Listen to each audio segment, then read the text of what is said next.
All right, Terry Caliendo, Dedicated Managers, back again for another exciting edition of the OAuth2 Authorization Framework, IETF 6749, and a big extra white space, blue space there. I can't even get my colors right tonight. Oh man, this section we are going to talk about next is really not a great section. We did the introduction, we talked about roles, and now we're going to talk about protocol flow. And if you go and read this right away, and you're trying to understand the spec as how this relates back to the real world when I, did like that draw.io stuff in the other videos, you're going to be absolutely 100% confused because this is an abstract protocol flow. This is not what's really happening. It's just telling you the major steps. Typically, the way this is set up is very different. So I'm just going to blast through this real quick.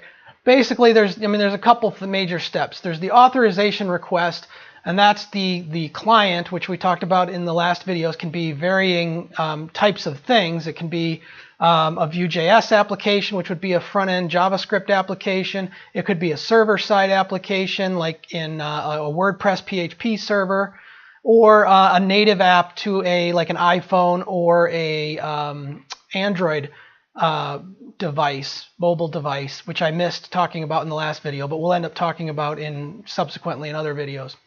Anyway, that client can be a whole bunch of different things. That gets confusing, but we'll continue to talk about that, hammer it home. That client needs to get from the resource owner, needs to get some type of grant to do third-party access stuff. So first it has to send the request to the resource owner.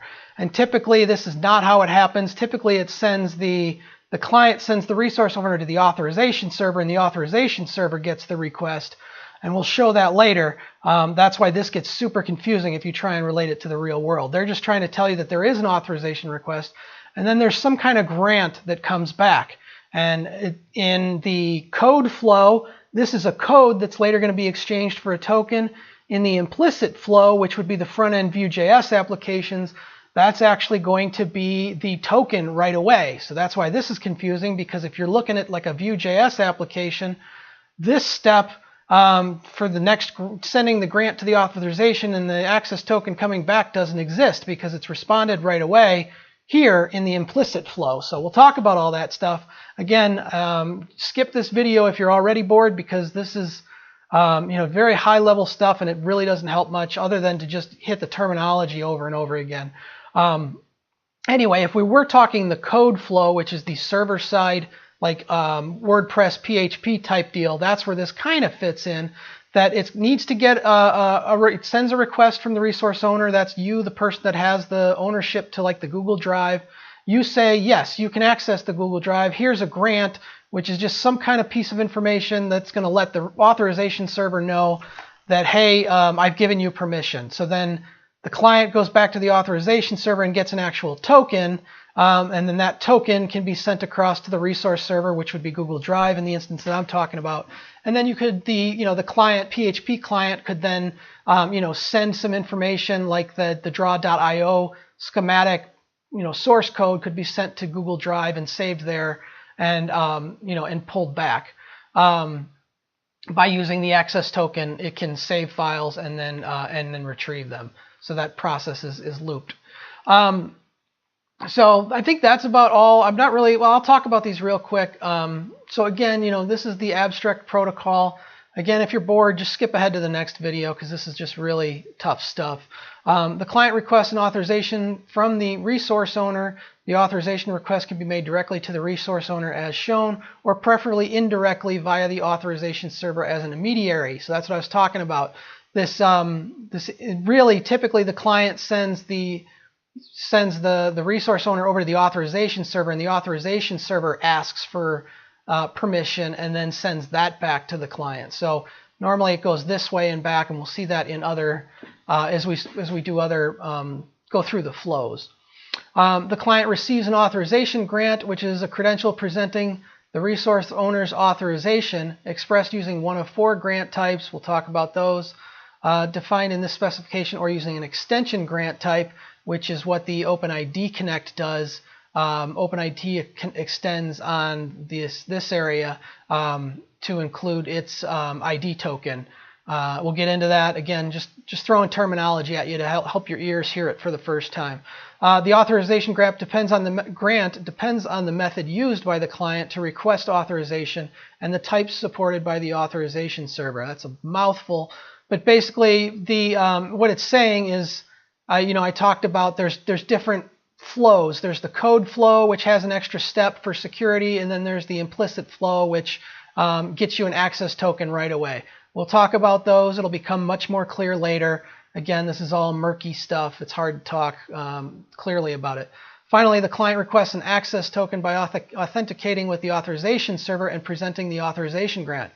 This is only applicable to or is not applicable, let's say, to the implicit flow, which would be a front-end VueJS JavaScript application. It's not going to send an access request an access token with the by presenting the authorization grant. It's going to get it right away. So that's again why if you're looking at this thing from a Vue.js type or a React framework type, you're just going to be confused because this is just it's not all there for you. The authorization server authenticates the client and validates the authorization grant. Again, the authentication happens only on private clients. The authorization server doesn't typically authenticate a front-end Vue.js application because it can authenticate it because it's just a 100% hackable thing. And then finally, it issues the access token if it does authenticate it. So this whole thing right here makes more sense to the code flow, which again is the case where the client is protected on a server that can hold a secret. It makes more sense there, but even still, it's still pretty abstract. But luckily, I'm done talking about this one, and it will become more clear when we get down into this stuff, especially this authorization code and this implicit. Those are the keywords that I'm talking about. These are the two typical things that we'll talk about next. There's these other way of doing things. They're not highly typically done. This is the way things are for what I've seen mostly done. Again, I'm not a full expert on this stuff. I'm just trying to help you get through the hard parts of the documentation and understand at least the beginning stuff. So the next section, this is going to be a good one to pay attention to, the authorization grant. We'll get into that next. But for now, we're done with protocol flow.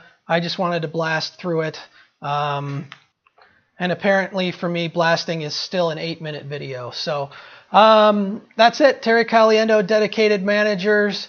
This is the new playlist as far as it is right now. That's the, you're watching a playlist set of videos. So if you found this video horrible, go check some of the other ones out because the other ones I think are better. This is not my best video. Again, not my favorite section. Very confusing section. So, Dedicated Managers, did I say subscribe? Click subscribe right there on the Dedicated Managers YouTube account there. You can just go to youtube.com/dedicatedmanagers. You'll come to the page. That's us. That's me. And then this is the website, dedicatedmanagers.com. Hit us up if you need any help. If you've got some extra project work to offload, we'd love to help you out. If you're looking for work, shoot a contact, send your name over. Sometimes we have overflow and we can give extra work out, especially to people that watch my videos. Why not?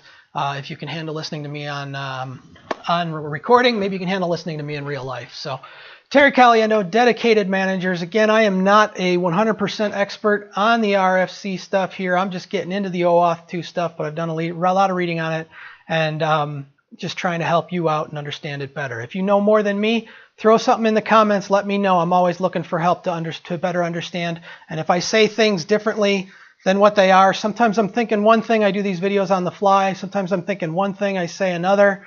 And that's just a mistake that happens.